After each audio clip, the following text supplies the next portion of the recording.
안보실장님 죄송한데 조금만 이쪽으로 앉아서 하셔도 되는데요. 제가 안 보여서. 네. 예. 일로요?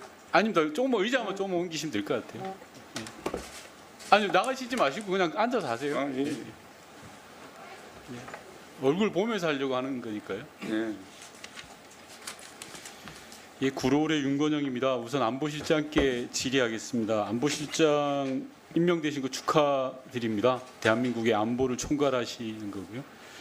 근데 윤석열 정부의 네 번째 안보실장입니다. 평균 임기가 한 9개월 정도 됐는데 너무 자주 교체된다고는 생각지 않습니까, 안보실장님? 그 안보실장 교체 시기는 제가 언급할 사항이 아니라고. 네, 알겠습니다. 안보실장으로 임명되신 게 8월 12일로 알고 있습니다. 실장님 언제 통보받으셨어요? 그 통보 시점은 제가 말씀드린 게 적절치 아니 않아 왜 보입니다. 뭐 국회에서도 통보 시점에 대해서 공개하기가 좀 어려운가요? 네, 대통령께서 하실 사항이기 때문에 제가 언급을 하는 게 적절치 않습니다. 왜 질문하냐 그러면 안보실장 겸 국방부 장관입니다. 중요한 자리를 겸임하고 있잖아요, 그죠? 그러면 그 겸임에 따르는 여러 가지 요인들을 잘 해소했는지를 따져보기 위함입니다. 그냥 단순하게 질문하는 게 아니에요. 언제 통보받은지 답변할 수 없습니까?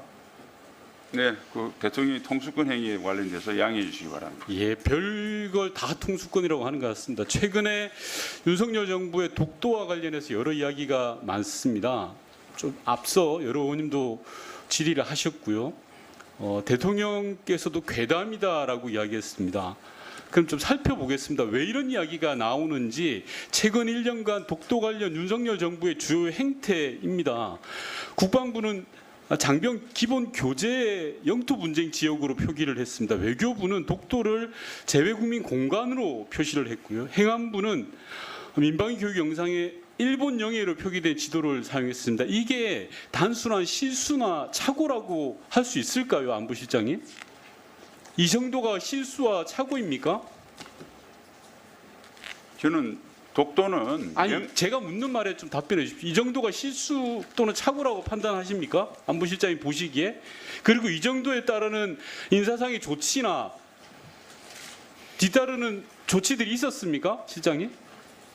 네, 저런 하여튼 독도는 그 어떤 경우든 아니 명백한 실장 우리 제가 영토입니다. 묻는 거에 답변을 해 주십시오. 이게 단순한 실수냐 착오냐라는 아주 단순한 질문을 드렸고요. 이런 실수냐 착오냐고 한다면 100번 양보해서 조치가 있었냐라는 걸 여쭈었습니다. 국방부 분야는 실수와 착오로서 관련자로 문체가 조치가 됐고요. 나머지 외교부나 행안부나 해수부에 관련돼서는 제가 구체적인 제가 정의를 알지를 못합니다. 예, 알지 못하는 게 자랑 아닙니다. 안보실장이면 이 정도의 건 학습이 돼야죠. 당연히 독도 문제를 그렇게 하찮게 다루니까 국민들이 볼 때 윤석열 정부의 독도 관해 문제 제기를 하는 겁니다. 윤석열 정부가 이러는 사이에요. 일본은 어떻게 나오는지 다음 PPT 봐주십시오. 국가안보보장전략 개정판에다가 독도를 일본의 고유영토로 최초로 명시합니다. 이게 다 윤석열 정부 들어서 벌어진 일입니다. 국제사법재판소를 방문해가지고 일본 외무상이 이야기를 하고요. 정기국회에서조차도 이야기합니다. 심지어 한일 외교장관에서 외교장관 회담에서도 독도가 일본 땅이라고 우기기 시작합니다. 이런 빌미를 누가 준 겁니까 도대체? 대한민국 국민이 줬습니까? 대한민국 국민이 이 지경을 만드는 겁니까?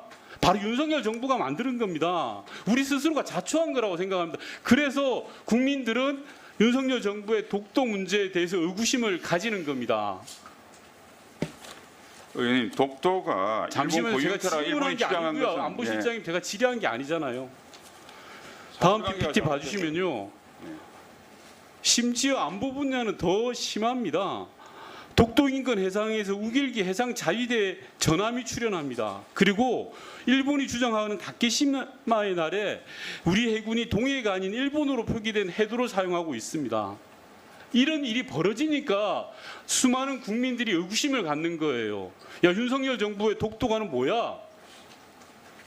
다음 PPT 봐주십시오. 앞서 김태호 차장께서 문재인 정부 훈련에 대해서 이야기하셨습니다. 당연히 문재인 정부 때는 공개했습니다. 2018년에요. 역대 최대 규모고 심지어 해병대를 독도에 투입하기도 했습니다. 물론 이때 당시에는 일본의 소부장 공격에 따르는 반대급부적인 요인도 없지 않아 있었습니다만 한일 관계에서 우리가 할 이야기는 또박또박 해 나갔다라는 걸 보여드리고 싶은 겁니다. 하도 윤석열 정부 사람들은 뭐만 하면 전임 정부 탓을 하니까요.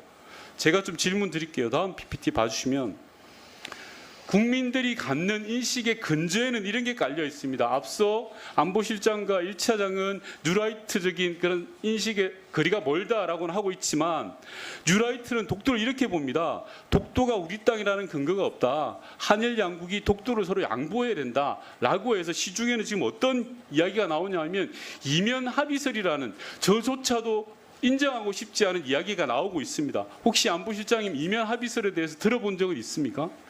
전혀 없고요. 이영훈 이사가 어떤 분인지 모르겠는데 저 인식에 대해서는 결단코 수용할 수 없습니다. 당연히 수용하면 안 되죠. 그러면 이제까지의 정부의 행태들에 대해서 지난 1년 동안 윤석열 정부가 독도와 관련된 여러 행태들에 대해서 보다 더 단호한 모습을 보였어야 합니다. 술에 물 탄 듯 물에 술 탄 듯 그런 모습을 보일 게 아니라요. 다음 PPT 봐주십시오. 안보실장님께서 지난 청문회 과정에서 국방부 장관 청문회 과정에서 일본과 국력 차이가 현재에서 이완용의 매국 어쩔 수 없었다라는 발언을 한 적이 없다고 하셨습니다. 청문회에서. 네. 맞습니까? 청문회에서 어떻게 얘기하냐면 저 문제를 누가 따옴표로 해서 나왔길래 과거 발언 중에서 네. 앞뒤를 보면 그때 당시의 상황을 예. 우리가 제대로 대비를 못해서 일본에서 나라를 뺏겼다. 북구 강병해야 예, 된다고 좋습니다. 강조한 거였습니다. 예, 이런 발언 하신 적 있죠? 네, 연결을 말씀하는 겁니다. 한 적이 없다고. 제가 말씀드릴게요. 이런 발언 하신 적 있다라고 이런 말씀 하신 적 있으면요. 제가 계속 말씀드린 겁니다. 이런 게 있으면 단호하게 이야기하셔야죠. 이런 부분에 대해서는 다음 PPT도 김태호 아까 1차장께서 중일마에 대해서 이러저러한 변명을 이야기하셨습니다. 국민들 마음에 상처를 주는 건 윤석열 정부예요. 그리고 용산 대통령실이에요. 왜 우리 국민들이 일본의 마음까지 헤아려야 됩니까? 그거는 정책을 하시는 그 자리에 앉아 계신 안보실장이나 1차장이 하시는 일이에요. 저희 같은 사람들이. 왜 우리 대한민국 국민들을 이렇게 힘들게 합니까? 일본에 대해서 자존감을 무너지게 합니까? 이런 부분들에 대해서 좀 보다 단호하게 해야 됩니다. 그래야 윤석열 정부가 대한민국 정부구나라는 걸 국민들이 알 수 있습니다.